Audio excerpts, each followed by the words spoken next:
Donne-moi des ailes pour que je m'envole. Je regarde le ciel cloué au sol.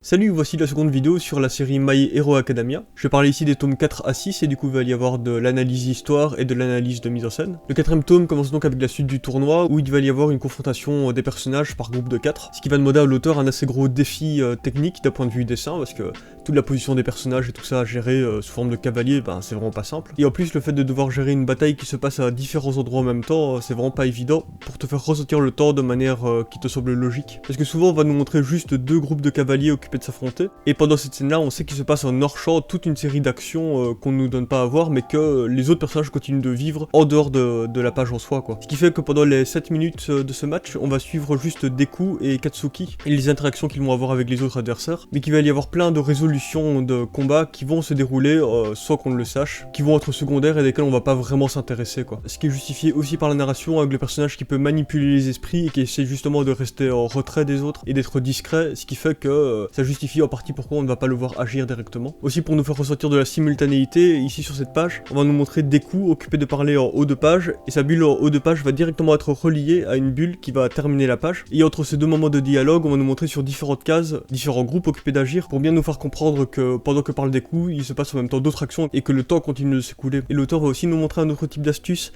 c'est à un moment du récit, il ne reste plus que 60 secondes avant la fin du combat. Et l'auteur va d'abord nous montrer le déroulé de l'action de Deku pendant ces 60 secondes, et puis faire un cliffhanger pour nous montrer l'action de Katsuki qui se passait en même temps que celle de Deku. Ce qui fait que là on va nous montrer deux temporalités, l'une après l'autre mais qui se passent en même temps, ce qui est assez malin et crée de la tension de le récit. Mais c'est vrai que globalement, pendant tout ce combat là, il va y avoir beaucoup de dialogues et en plus il y a des commentateurs à ce combat là, et les personnages vont même globalement pas mal bavarder, expliquer stratégie, avoir des flashbacks et tout ce que vous voulez. Ce qui fait que en tant que lecteur on doit quand même faire un effort supplémentaire par rapport à d'habitude dans des combats où on a l'habitude quand même de voir des personnages dialoguer malgré des actions très rapides. Ici le fait qu'on sache qu'il y a plein d'autres personnages qui sont censés bouger et vivre de manière indépendante à la scène que l'on voit, fait qu'on doit faire un effort dans sa lecture pour faire abstraction de ce truc là, et pas que ça semble trop illogique, ce qui fait qu'avoir beaucoup de personnages qui agissent autour d'une bulle temporelle de duel dans une BD demande une plus grosse suspension d'incrédulité de la part du lecteur, je trouve. Et d'ailleurs le fait de nous montrer Katsuki et Deku dans deux actions simultanées est une opportunité aussi pour l'auteur de nous montrer le type de caractère qu'ils ont chacun, où Deku on va être beaucoup dans sa pensée pendant qu'il est dans l'action, et tandis que Katsuki, pendant qu'on va le déroulé de son action, il va être beaucoup occupé de crier, asséner des insultes, etc. Et qu'il n'en est pas plus bête que Deku, mais ça montre qu'il agit de manière beaucoup plus instinctive et qu'il n'est pas obligé de réfléchir et de formaliser absolument toutes les actions qu'il doit exécuter. Et on va retrouver de nouveau ce truc là dont je parlais dans la vidéo précédente, que Deku est parfois mis dans une position de narrateur extérieur au récit, ce qui est montré ici avec une bulle de pensée pour dire que c'était la première fois, et il utilise le passé justement, que c'était la première fois qu'il allait utiliser son All Might contre un être humain. Et dans cette case, sa pensée va être montrée de trois manières différentes, donc celle de la bulle de narration extérieur qui parle déjà d'un point de vue futur à la scène, puis une bulle plus dynamique où il est de la réflexion de l'action qu'il est occupé d'exécuter, et puis enfin une pensée qui est complètement hors de la case et directement juxtaposée à sa main, pour montrer finalement que sa réflexion va être directement appliquée de l'action. Et le fait de nous montrer donc cette bulle de narration extérieure appuie davantage encore le fait qu'il pense aux conséquences de ses actes et aux risques qu'il entreprend, parce qu'il le fait à ce moment-là depuis un point extérieur futur au récit. Et pendant ce manga on va plusieurs fois nous montrer Deku qui parle d'un point de vue extérieur pour faire avancer le récit, pour donner un point de vue plus intime à une situation aussi, et aussi pour nous montrer sa capacité de prise de recul, d'analyse sur une situation, sur des personnages, vu que c'est quelqu'un qui répertorie dans un petit carnet tous les pouvoirs de ses camarades. C'est quelqu'un qui est très dans l'analyse et donc c'est particulièrement adapté de nous mettre son point de vue sous forme de narration extérieure. Et globalement, l'auteur, ce qui est assez cool, c'est que donc il a mis en place plein de clés de concepts de narration pendant ses premiers tomes et qu'il continue de les appliquer, de faire des variations de ses mises en scène. Ou ici, à la fin de l'épreuve, où Deku apprend qu'il a pu gagner grâce à un de ses camarades en particulier. Donc c'est pour nous montrer à nouveau ce truc que Deku a besoin de sortir de sa bulle, d'être dans l'union avec les autres personnes pour pouvoir vaincre. Et toute la pression que ressentait Deku avant et pendant le match, parce que c'est quelqu'un de très stressé, va être ici d'abord montré avec les lignes de vitesse, donc de manière classique, et puis enfin va être relâché par ses larmes qui va être projetées de manière cartoonesque vers le ciel, et que donc ces larmes vont remplacer les lignes de vitesse de pression par un signe de soulagement. Et en plus, ce qui est assez étonnant, c'est qu'on va voir Deku défoncer le sol sous lui, ce qui a l'air d'être déjà assez annonciateur de ce truc, de l'enjeu qu'il va y avoir dans le tome 6, qui va être de devoir contrôler le All Might à travers tout son corps, plutôt que juste le mettre comme une pression au bout d'un seul doigt, quoi. Et pour apprendre à devoir gérer le All Might dans tout son corps, il va devoir essayer d'apprendre à gérer son pouvoir de manière plus naturelle, de manière moins réfléchie, ce qui est donc un enjeu du personnage, d'être moins dans la réflexion et plus dans l'action, et d'être plus en harmonie avec son corps, et qu'ici, vu qu'il est dans un moment de relâchement, il va malgré lui appliquer le All Might sans se blesser, de manière complètement naturelle, en défonçant le sol au-dessous de lui, ce qui accentue aussi le côté cartoonesque de la scène avec les larmes et tout ça. Et puis il va être introduit réellement le personnage de Shoto, le personnage un peu dark et cool et en même temps ultra puissant, où il va y avoir ce dialogue intéressant de la double identité de Deku, vu que là on est dans un monde où tout le monde a un super pouvoir, et les super-héros sont devenus quelque chose de complètement culturel dans cette société, et admis. On est au même point que si dans Civil War, Stark avait gagné, c'est-à-dire qu'il n'y a pas de super-héros masqués, ou alors ils sont hors la loi, et souvent ce sont des méchants, et les héros sont avant tout au service de l'État, ce sont des fonctionnaires quoi. Et d'ailleurs je comprends pas exactement la différence entre eux, ou des pompiers, ou des policiers. Ils doivent maîtriser les méchants avec des super-pouvoirs, mais apparemment ils doivent attendre que les flics viennent les menotter, si j'ai bien compris la situation. Mais ce qui fait donc que l'auteur ne peut pas a priori mettre cet enjeu assez cool d'habitude dans les récits de super-héros, qui est la double identité du personnage, et de devoir cacher à une partie de son entourage le fait qu'il a des activités de super-héros. Ici l'auteur a pas mal contourné ce problème-là, parce que via Deku, qui a un super-pouvoir dont il ne peut pas révéler l'origine, il doit cacher une partie de son identité à tous ses amis et à tout son entourage, ce qui fait que l'auteur peut garder cette dynamique assez cool dans les récits de super-héros, de devoir cacher un secret, et en même temps que certaines personnes le devinent, et donc ça crée une intimité entre eux, et en même temps parfois des enjeux et tout ça. Et ici quand Shoto dit à Deku qu'il soupçonne déjà quelque chose sur son lien avec All Might, on va à nouveau avoir cette mise en scène de texte avec les petits chuchotements qui entourent son texte, qui est une sorte de bulle qui montre que Deku est dans une réflexion, qui lui chuchote à voix haute, qu'il est dans un état de concentration particulier, sauf qu'ici elle est directement fusionnée avec une autre bulle qui elle est normale, pour montrer qu'il passe directement d'un état à l'autre pendant qu'il est occupé de formuler une phrase, qu'il est occupé de parler normalement, et qui putain d'un coup il commence à chuchoter et puis se dire des trucs comme ça, et qu'il commence à autister, où il se demande ce que lui-même il ferait dans la situation de Shoto à sa place, et donc il commence à entrer dans ses réflexions, d'essayer de déplacer des pions d'échecs et de prévoir qu'est-ce qui se passerait si telle situation se passait, etc. Et ça montre aussi que vu qu'il est dans un moment de malaise, il va rentrer dans sa bulle, il va se renfermer sur lui-même. Et ensuite Shoto va raconter son origin story, où il va raconter que sa mère l'a ébouillanté, que son père le maltraitait, etc. Donc des trucs un peu chauds. Et ce qui fait que Shoto est montré comme quelqu'un d'assez individualiste, qui ne compte que sur lui-même. Et d'abord Deku va être impressionné par l'histoire de Shoto, et on va nous le montrer occupé de se dire dans des encadrés narratifs que si on était dans un comics, dans une BD, ce serait Shoto le héros avec une telle origin story, etc. Ce qui va d'ailleurs se confirmer sur le manga juste après, où Shoto va être montré en grand en couverture tout seul, et le titre du manga ça va être Shoto Origins ou un truc comme ça, donc où il a vraiment le temps d'une couverture volé la vedette à Deku, et en plus avec un titre très super héros. Donc pendant que Deku a cette réflexion, on va nous le montrer occupé de regarder vers le haut, parce qu'il se sent écrasé par Shoto, il se sent plus petit que lui. Mais ensuite il va lui faire un discours sur l'importance de l'amitié et tout ça, donc on va nous montrer Deku devant une grande case dans laquelle il va y avoir en arrière-plan toutes des cases de souvenirs de Deku, et ça c'est un truc que l'auteur va pas mal utiliser, de reprendre des cases qu'il a dessinées pour directement les incruster au sein d'autres cases pour en faire des flashbacks. Et donc encore en arrière-plan de ces cases de flashbacks, on va nous montrer toutes des lignes de vitesse qui vont vers le bas, qui donc parfois représentent le sentiment de pression que ressent Deku, sauf que là donc c'est vraiment mis tout en arrière-plan sur lequel va se superposer les souvenirs qu'il a, qui sont donc sa force qu'il est occupé de raconter. Et sur une troisième couche encore tout en avant, on va nous montrer Deku qui en plus est mis en contraste par rapport à ce fond là qui est grisé, avec la bulle qui est mise en scène pour montrer bien la puissance de sa parole et de son propos, et donc de nous montrer que c'est grâce à tout ça qu'il arrive à avancer et à surmonter justement cette pression et les enjeux. Et puis finalement il y a une mise en scène de texte que j'ai vraiment trouvé intéressante. Encore une fois, je trouve que l'auteur fait beaucoup de jeux avec ses bulles, et il met beaucoup de signification derrière la manière dont il utilise les bulles, où Deku va finalement arrêter de s'écraser, de s'auto-apitoyer, et de se rabaisser, et va se dire qu'il est à la hauteur de Shoto, de ce personnage qui l'impressionnait juste avant. Et là, au lieu de le regarder depuis un point plus haut, il va être montré sur une case au-dessus, mais sur la case du dessous on va nous montrer Shoto, on va continuer à nous montrer le dialogue de Deku, mais les petites flèches des bulles qui donc relient un personnage à une parole vont être directement mises vers le haut, quoi, comme si sa parole venait d'un point plus haut que Shoto, qui d'ailleurs regarde en plus vers le ciel. Et ça c'est intéressant parce que d'habitude l'auteur, pour nous montrer une parole d'un personnage qui parle hors champ, d'habitude il va nous montrer des bulles avec la flèche qui vient en creux de la bulle. Et ici donc l'auteur a délibérément changé ce type de mise en scène habituel qu'il a pour bien faire venir les bulles depuis un point plus haut. Et pour appuyer encore ce truc que Shoto a un potentiel de héros de récit, de porter un récit à lui tout seul, on va nous le montrer lui aussi avoir un moment un encadré narratif d'un point de vue extérieur, ce qui est donc normalement réservé au personnage principal, ce qui va donc encore montrer la place privilégiée qu'il a dans ce récit même en tant que personnage secondaire. Et donc ensuite il y a le tournoi, un tournoi en bonne et due forme avec des 1 contre 1, un petit tableau et tout ça, donc vraiment dans la pleine tradition des shonen. Et du coup on va voir ce duel entre Katsuki et Ochako, où d'emblée cette grosse brute va mettre la pression et essayer d'intimider son adversaire, où l'auteur va directement fusionner sa parole et le contour de sa bulle avec la case où se trouve Ochako, et donc ça montre qu'il essaie d'occuper son espace et de l'oppresser. Et ce combat est assez cool, il rappelle le tournoi, le premier tournoi de Naruto, avec le fait d'avoir une arène et des personnages qui utilisent le terrain comme arme, comme stratégie, et que justement sont beaucoup dans un truc très tactique, de déployer un plan sur le long terme, des pièges et tout ça, ça c'était assez cool. Et Katsuki arrive à contrer quand même ce plan-là, parce qu'il est pas aussi con qu'il en a l'air, et Ochako n'est pas aussi frêle qu'elle en a l'air. Donc pendant ce combat, même si Ochako perd, ils arrivent tous les deux à surmonter les a priori qu'on peut avoir sur eux. Et d'ailleurs plusieurs fois au cours du récit, l'auteur va vouloir nous montrer que Katsuki est comme quelqu'un de réfléchi. Et pour ça, par exemple, il va utiliser ces cases pour faire des sortes de transitions de fondu, de fin de scène. Les auteurs aiment bien nous montrer des cases qui sont découpées en tranches de plus en plus petites pour montrer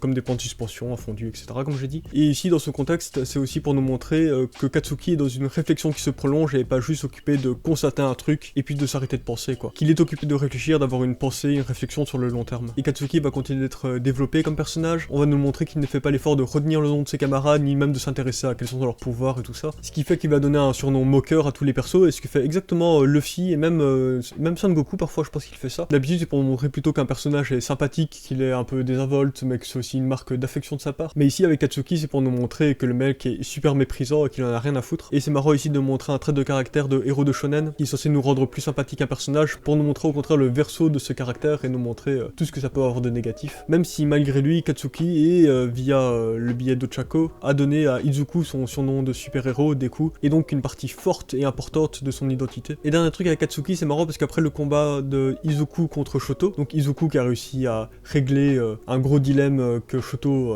avait en son sein, et qui va devoir affronter Katsuki juste après, ils ont tous les deux un petit dialogue ensemble, et on va nous montrer Katsuki qui n'est absolument pas à l'aise avec tous ces enjeux émotionnels, que lui, il n'arrive pas à s'exprimer autrement qu'en criant et en insultant, et que ça montre à nouveau que contrairement à Izuku qui va être dans une espèce de combat mental et physique avec ses adversaires, on va beaucoup suivre sa pensée, il va y avoir des enjeux émotionnels et tout ça. Katsuki qui n'est absolument pas à l'aise avec ça, il dit j'en ai rien à foutre de toutes ces histoires de famille, etc. Concentrons-nous uniquement sur le combat et je vais te casser la gueule et ce sera très bien. Et donc ça montre son malaise social et en même temps qu'il veut juste se concentrer sur le fait d'être dans un manga de baston pur et dur et que l'enjeu soit épuré et reste le combat et qui en sera victorieux. Et que donc via cette position il est complètement à contre-courant de ce que le shonen neketsu actuel avec Naruto et tout ça où ils ont tous une thèse à prouver pendant un combat. Et ce qui est de terrible aussi avec ce perso c'est que tous les personnages sont plus ou moins essentialisés dans leur nom, c'est un jeu de mots qui est toujours en rapport avec leur pouvoir, leur prénom normal quand même pas leur prénom de super-héros, et que beaucoup peuvent avoir un trait de caractère en lien avec leur super pouvoir, et que Katsuki est presque condamné à devoir être une espèce de boule de nerfs parce que ce qui lui permet d'utiliser ses explosions c'est sa sueur. Et donc plus il sue, plus il s'agite, plus il s'énerve, plus il va pouvoir utiliser ses explosions. Et du coup pour terminer avec ce tome, et revenir un tout petit peu en arrière, c'est avec le combat de Shoto contre Deku, qui est quand même le gros combat Naruto-esque de ce tome, où le héros va réussir à faire changer d'avis un personnage grâce au combat, grâce à sa force de volonté. On va nous montrer Deku être aussi bien de la réflexion, de l'action, que de la réflexion sur son adversaire. Même si globalement ce combat est quand même assez étrange parce qu'il est énormément justement découpé de paroles des personnages, et donc il est très très saccadé parce qu'il y a la réflexion des personnages qui combattent, mais aussi il y a un public et des commentateurs. Et ce qui va donc donner un rythme très assuré à ce combat. Même si l'auteur arrive toujours à comme focaliser pendant les moments d'action un certain enjeu émotionnel, une impression de rapidité et tout ça. On va nous montrer Deku continuer à être dans un truc de sacrifice de lui-même et de son corps pour pouvoir atteindre son objectif, où il va carrément, après s'être brisé des doigts, pour pouvoir continuer à les utiliser, il va se retordre les doigts dans l'autre sens pour pouvoir à nouveau les recasser par la suite. On se demande d'ailleurs comment ça se fait qu'il perd pas de doigts au bout d'un moment,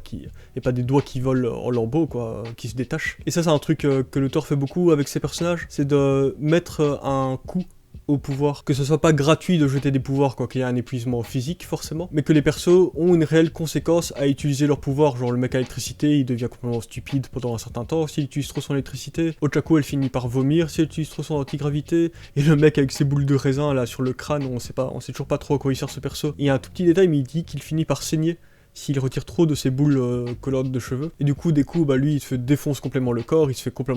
un mêle de chien. Et Shoto, lui, il a un enjeu d'espèce de barre de mana virtuelle à devoir gérer. Mais son réel coup, ça va être le fait de devoir utiliser ou non son pouvoir de flamme, qui est donc relié à son père, avec tous des enjeux émotionnels, où il se refuse d'utiliser le pouvoir de son père qu'il a créé pour être un monstre de puissance. Ce qui fait donc que, effectivement, son père, Endeavor, l'a bien créé, parce qu'il n'a pas de faiblesse en soi, quoi. Il n'y a pas réellement de coup physique, contrairement à la plupart des personnages, à devoir utiliser ses pouvoirs. Au contraire, il est vraiment surbourrin. Et donc Shoto, lui, il est beaucoup représenté par une dualité, le feu, la glace, son père, sa mère. Et pour symboliser le moment où Deku va réussir à appuyer son propos, à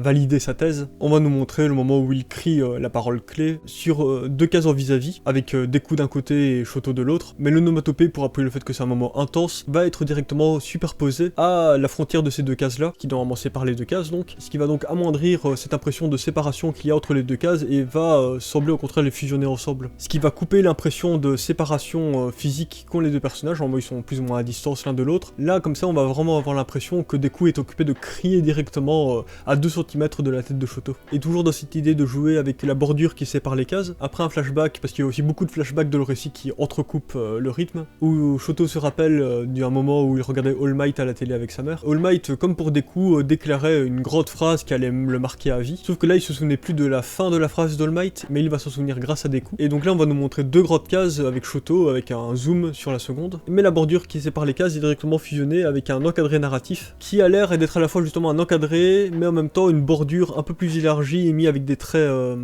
plus dynamiques. Et donc cette fusion entre bordure et case de narration, on dit « je ne me souvenais plus de la suite ». Et donc ce souvenir qu'il avait perdu était aussi une barrière pour lui pour pouvoir évoluer et régler son enjeu. Et donc le fait de nous le montrer via une bordure de séparation de cases, de nous montrer ce qui le bloquait, ce qui scindait sa personnalité, ce qui était donc sa dualité, ce qui l'empêchait de s'accepter pleinement. Nous le montrer via une bordure de cases qui s'élargit grâce à cette phrase clé, est vraiment très fort je trouve en termes de mise en scène, et vraiment super cool. Et ça symbolise bien et ça renforce bien cette impression d'ouverture soudaine que connaît le perso. C'est vraiment super bien vu comme truc de mise en scène, ça utilise vraiment directement un truc très très BD, c'est-à-dire les bordures de cases quoi. Et en même temps en tant que lecteur, vu que la thématique de la dualité est vraiment très évidente, très appuyée, jusqu'au character design du personnage, on comprend très bien, on nous montre 2 cases, une bordure qui s'agrandit, on comprend très bien instinctivement qu'est-ce que l'auteur veut nous dire par là et comment il veut appuyer son propos. Et ensuite le manga va se terminer avec la fin du tournoi et tout ça, avec un Katsuki particulièrement vénère et un All Might qui est toujours dans une espèce de paternalisme bienveillant comme ça, même envers Katsuki. Et on nous introduit le tueur de héros, le premier méchant un temps un peu intéressant dans le récit je trouve, et dont le visuel est assez marrant je trouve, parce que ça rappelle Spawn, avec ce côté très cartoon démoniaque, et qui se veut très classe, qui est très poseur, avec ses grandes écharpes qui volent au vent et tout ça. Et du coup pour le 6ème tome, donc le récit commence avec une scène dans l'école, où un peu plus de quotidien, donc ça c'est toujours assez cool, où les élèves vont devoir dire à tout le monde quel est le nom de super-héros qu'ils ont envie d'adopter. Et du coup au moment où le professeur annonce ça, il y a une espèce de scène avec un effet de case, avec un effet graphique, qui donne l'impression que les personnages ont remporté une grande victoire, pour bien appuyer le fait que c'est un moment important pour eux. Même si je trouve au contraire que c'est un peu fade de nous montrer des personnages donner leur nom, leur identité de super-héros avec des trucs aussi emblématiques que peuvent être justement Batman, Spider-Man, Machin-Man, de voir des personnages de super-héros être sur des bancs de l'école, écrire leur nom sur un petit papier et le présenter aux autres, quoi, en disant « Oh, regardez, j'ai trouvé tel jeu de mots, c'est incroyable ». C'est vraiment complètement anti-climax, je trouve, alors que, enfin, personnellement, un des trucs vraiment jouissifs dans les super-héros, je trouve, c'est justement les origin story, de voir comment ils vont construire leurs costumes, de comment ils vont trouver leur identité, leur nom, comment le nom va s'imposer à eux, en fait. Et même si les élèves vont être dans un truc où leur vécu va aussi définir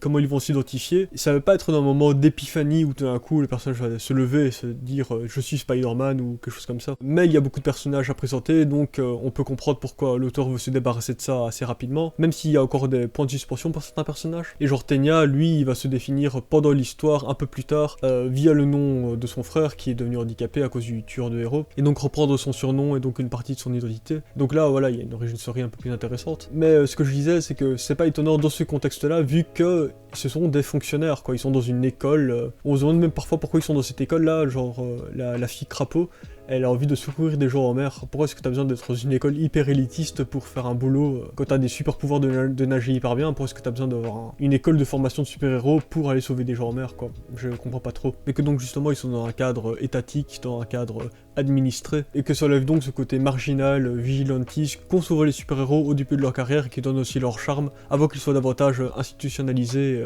liés au service de l'État. Là au contraire les super-héros sont plus des super flics, et donc ils sont dans une espèce d'académie policière, et donc justement c'est un cadre duquel peut moins émerger des choses surprenantes et intéressantes vu que c'est assez aseptisé en fin de compte. Et ensuite, après le tournoi, il y a de nouveau un truc très classique de shonen, où le héros va aller suivre une formation auprès d'un vieux sage un peu fou mais surpuissant. Et ici donc c'est un abo qui s'appelle Grand Torino, et qui est, d'après ce que dit l'auteur dans des fiches, est hyper inspiré de Yoda. Il est petit, avec une canne, il a l'air gâteux de prime abord, mais en fait non. Et qui est un archétype de personnage assez cool je trouve, que j'aime bien. Ce vieux qui est tellement devenu surpuissant qu'il peut complètement être désinvolte dans son attitude. Donc on pense à Tortue Géniale, à Jiraiya, à Oro dans Street Fighter. Mais justement voilà, c'est un archétype, et je trouve pas que l'auteur rajoute beaucoup de choses intéressantes à cet archétype, il rajoute même rien, il n'y a pas vraiment de pierre ajoutée à l'édifice pour alimenter et enrichir ce type de personnage. Et avec Grand Torino, visuellement il est pas très intéressant, c'est vrai qu'il a un côté super-héros rétro qui est rigolo, mais bon. En gros je le trouve un peu fade, très convenu comme personnage, là où All Might est directement beaucoup plus attachant et intéressant. Mais ce qui est intéressant c'est que Izuku se fait la réflexion qu'il n'est pas étonné que All Might soit comme il est, parce qu'il a eu Grand Torino comme maître. Et donc là c'est marrant parce que ça m'a fait me rendre compte que All Might a ces traits de caractéristiques en partie de ces vieux sages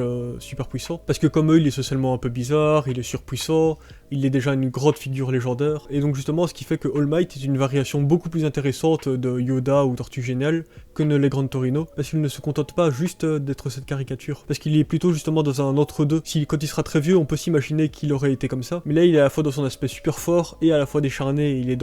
à la fois dans sa toute gloire, dans sa toute puissance de héros numéro 1, et en même temps déjà en pleine déchéance. Et donc Deku va suivre l'entraînement de Grand Torino, où il va être amené à avoir des réflexions et en même temps un entraînement physique qui va normalement l'amener à mieux maîtriser son pouvoir. Et le pouvoir de Grand Torino, c'est a priori d'être super rapide, et là c'est assez marrant parce que c'est d'abord montré que Deku n'arrive absolument pas à suivre son mouvement, qu'il le dépasse complètement, et donc on va nous montrer Grand Torino avec plein de lignes de vitesse qui vont dans tous les sens, et même une bulle qui parle depuis le point où il est parti, où il y a juste l'impact du moment où il est parti, et on va nous le montrer déjà dans une autre position. Et comme tout est en simultané sur une même case, ça donne l'impression que Deku n'a même pas le temps d'entendre la fin de sa parole que Grand Torino est déjà occupé de lui foncer dessus dans le dos. Ensuite Deku va réussir à diffuser le All Might dans tout son corps, et là on va de nouveau nous montrer Grand Torino qui veut le prod de vitesse, mais cette fois-ci on va nous montrer que Deku arrive à mieux suivre son mouvement, ce qui fait qu'on va nous montrer directement sa bulle de parole directement pointée sur lui. Et on va nous montrer seulement 2 traits de vitesse au lieu de 3. Et puis comme il n'arrive toujours pas à maîtriser le All Might dans tout son corps, son pouvoir va se désactiver, et là Grand Torino va l'enfermer dans une espèce de boucle où on va nous montrer Deku entouré par 2 grosses bulles de Grand Torino, en plus de plein de lignes de vitesse dans tous les sens. Donc on va vraiment ressentir ce côté Deku qui est enfermé dans une boucle. Et après Deku va forcément continuer de s'améliorer, et on va nous montrer les actions de Deku découpées sur plus de cases, pour nous montrer que Deku maîtrise mieux ce qui se passe autour de lui, les actions qui se passent autour de lui, qu'il a une meilleure lecture de la vitesse de Grand Torino, qu'il est plus précis dans ses mouvements. Et ensuite, au moment où Deku va secourir Tenya, on va nous montrer réussir à imiter la technique de Grand Torino de sauter dans tous les sens. Et un truc assez cool pendant ce combat, au moment où il va réussir à porter un coup contre l'ennemi, on va nous montrer occupé de dire une attaque à voix haute, ce qui est assez rare dans ce manga. J'ai l'impression que les personnages ne disent pas trop le nom de leurs attaques. Ici c'est assez cool parce que Deku va d'abord dire Détroit, qui est donc le début de son attaque avec des points de suspension pour dire qu'il y a une suite à sa parole. Et après le Smash qui vient terminer son attaque, donc le nom de son attaque c'est Detroit Smash, Detroit Smash, donc qui va être ambigu sur le fait que est-ce que c'est le Smash de l'onomatopée qui vient donner un coup, donc c'est comme un paf, un cogne, un smash, voilà c'est tous des onomatopées pour dire qu'on a frappé, ou est-ce que c'est lui qui a prononcé ce mot après le Détroit. Donc là il y a une ambiguïté sur l'origine du Smash qui émerge, est-ce que ça vient de la bouche d'Izuku ou de son poing, mais justement cette ambiguïté montre que ça vient des deux en même temps en quelque sorte, ce qui est vraiment assez cool. Et ensuite il y a Shoto qui vient pour les aider, et il va de nouveau appuyer le fait qu'il est potentiellement le héros du récit, car il va avoir une phrase, une catchphrase assez proche de celle de All Might qui dit la cavalerie est là, et là Shoto il dit j'ai failli arriver en retard au moment où il vient sauver la situation, et donc ça fait directement écho à cette expression de la cavalerie arrive toujours à temps, pour montrer que Shoto est dans un potentiel de héros, qui est dans une montée de puissance, et que lui aussi au même titre que Deku est dans les pas de All Might du super héros numéro 1. Grosso modo je trouvais ce combat contre le tueur de héros encore intéressant, enfin un méchant qui avait des motivations, contrairement justement au méchant avec sa main dans la face, qui lui aussi est montré en parallèle des autres personnages parce qu'il est aussi dans un apprentissage, il a aussi un maître, et que lui aussi son enjeu est de se trouver une personnalité comme pour les autres personnages qui devaient se trouver un but, qui devaient se trouver un nom de super-héros et tout ça. Parce que là Oleta c'est juste un méchant qui fait des cacas nerveux, et donc l'enjeu de ce méchant, de ce personnage de méchant, est de trouver un peu plus de profondeur qu'être juste un méchant bas de gamme. Là où le tueur de héros avait un discours un peu plus compréhensible, qui fait justement écho au fait que les héros sont des fonctionnaires, et que ce personnage le méchant est dans une crainte que les super-héros, qu'ils n'en font qu'à leur tête, qu'ils ne rendent des comptes qu'à eux-mêmes, et donc pour les recadrer, pour leur dire qu'ils sont égoïstes, qu'ils font ça pour l'argent, que ce ne sont pas des super-héros altruistes au service du peuple, et bien ce personnage décide de défoncer, voire de tuer des héros, pour leur faire comprendre une leçon, comme quoi ces super-héros, même au sein d'une société hyper structurée autour d'eux, s'égarent de leur but premier. Et ce qu'on va voir aussi dans ce tome 6, c'est Deku beaucoup mieux gérer la pression qu'avant, parce que pendant les autres tomes, l'auteur va continuer de nous montrer beaucoup Deku ressentir énormément de la pression et de l'angoisse. Et ici, il va quand même y avoir un cap de franchi, j'ai l'impression, où au moment où il arrive chez Gran Torino, l'auteur ne va pas mettre de ligne de pression sur Deku, et il ne va pas nous le présenter de manière aussi écrasée par le bâtiment qu'il ne l'était par l'Académie des héros au moment où il arrive au début de récit. Et même cette symbolique de bâtiment, d'institution par lequel Deku se sent écrasé parce que ça lui met beaucoup trop de pression, on va nous le montrer au contraire essayer de grimper à un bâtiment grâce à son pouvoir, ce qui rappelle aussi des débuts de Spider-Man, je suppose. Et même au moment où il va avoir l'épiphanie, le Eureka, de la manière dont il doit utiliser son pouvoir, on va nous montrer les fameuses lignes de vitesse verticale, mais cette fois-ci pour nous faire ressentir une intensité au moment, plutôt qu'un moment où Deku se sent écrasé. Et on a de nouveau cette mécanique de Deku d'inverser le stigmate, de se réapproprier ses faiblesses pour en faire des forces, de se réapproprier son quolibet pour en faire son nom de super-héros. Et ici, pour nous montrer les lignes de vitesse qui d'habitude représentent des lignes de pression, pour nous montrer ici au contraire un moment d'épiphanie, un moment particulièrement important pour lui, où il va être dans une intensité. Et vraiment toute dernière chose que j'ai notée, que j'ai bien aimé, c'est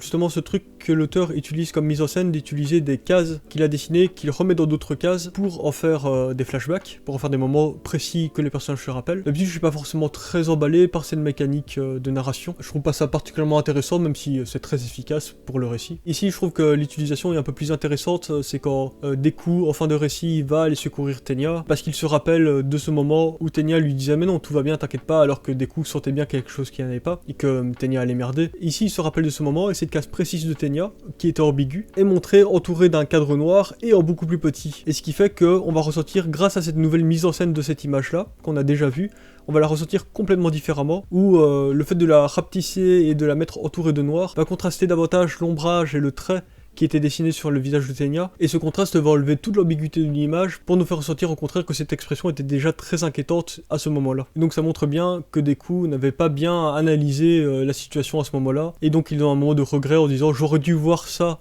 j'aurais dû voir Tenya tel qu'il était à ce moment-là, plutôt que maintenant où ça risque d'être trop tard. Du coup voilà, c'est terminé cette vidéo, le récit reste très chouette, même s'il y a des moments déjà très vus dans les shonen qui sont un peu répétitifs, et que donc on est un peu presque dans une routine quand on a déjà lu beaucoup de récits de ce genre-là. L'auteur réussit quand même à atteindre des véritables moments d'enjeu et émotionnels vraiment chouettes. On se dit qu'il apporte quand même réellement sa pierre à l'édifice du shonen neketsu. Et puis le dessin aussi est très bien, même s'il flirte justement avec un côté très plastique, très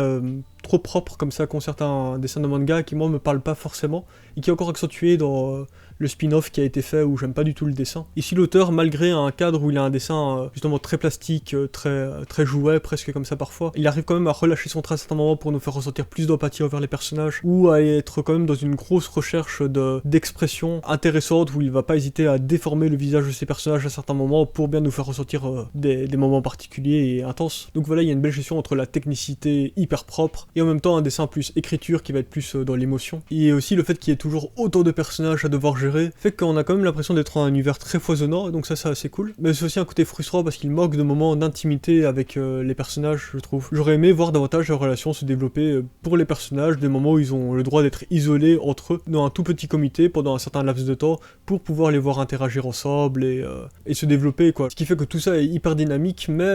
ça manque de moments où le récit prend le temps de se poser et de juste laisser les personnages un peu plus être de leur quotidien, de leur vie. Du coup voilà, ma prochaine vidéo normalement sera pour les tomes 7, 8 et 9, on verra quand ce sera. Je vous remercie pour votre temps de cerveau et vous dis à bientôt pour de prochaines vidéos.